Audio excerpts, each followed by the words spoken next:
Bismillahirrohmanirrohim. Assalamualaikum warahmatullahi wabarakatuh. Halo anak-anak keren dan hebat, bertemu lagi dengan Bu Yuli. Bagaimana kabarmu pada hari ini? Semoga kita selalu diberi kesehatan oleh Allah Subhanahu wa Ta'ala. Amin.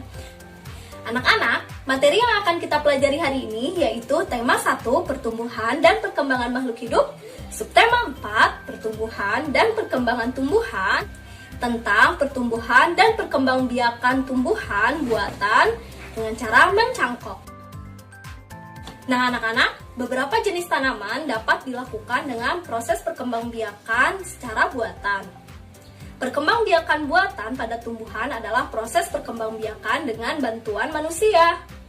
Perkembangbiakan buatan pada tumbuhan contohnya yaitu dengan setek, mencangkok, dan menempel. Nah anak-anak, mencangkok tanaman adalah cara yang paling murah dan mudah dalam proses perkembangbiakan tanaman. Nah anak-anak, apa sih keuntungan mencangkok? Ada yang tahu?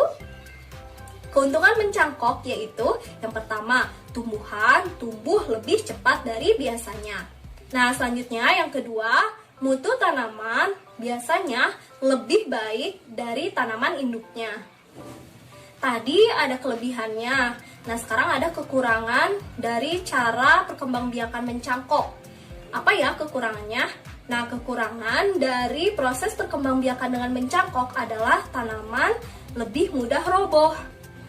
Nah biasanya tanaman yang berasal dari proses perkembangbiakan dengan biji, akarnya itu lebih kuat dibandingkan dengan tanaman yang berkembang biak dengan cara mencangkok.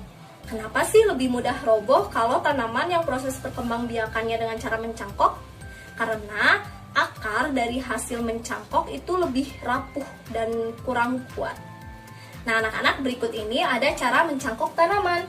Ada beberapa alat dan bahan yang perlu dipersiapkan sebelum mencangkok tanaman. Alat-alat dan bahan yang perlu disiapkan yaitu ada pisau, sabut kelapa atau plastik, kemudian tali, kemudian sedikit tanah yang dicampur dengan tepung kandang.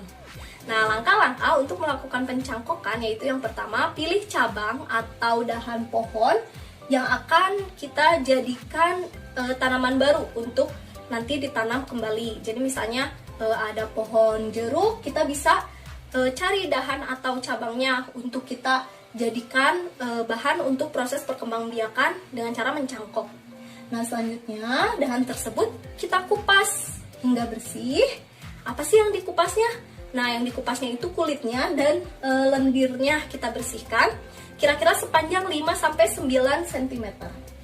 Nah selanjutnya yang tadi sudah kita kupas, ditutup. Tutup luka dahan tersebut dengan tanah subur yang tadi sudah dicampurkan dengan pupuk kandang. Nah, kemudian kita bungkus dengan sabut kelapa atau plastik, lalu diikat dengan tali. Nah, selanjutnya jangan lupa untuk siram cangkokan pada pagi dan sore hari. Nah, biasanya akar akan tumbuh di yang tempat cangkokan tadi itu sekitar 1-2 bulan. Nah, setelah akarnya tumbuh banyak, kemudian potong dahan yang tadi sudah dicangkokkan dari pohon induknya, kemudian ditanam di tanah.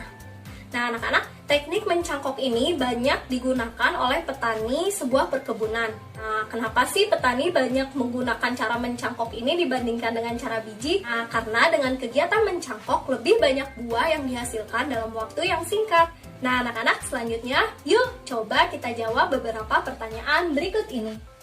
Jawablah pada buku catatanmu. Dan kalau sudah selesai jangan lupa untuk mengirimkan hasilnya ke wali kelas masing-masing. Anak-anak, alhamdulillahirrabbilalamin, demikian pembelajaran kita hari ini.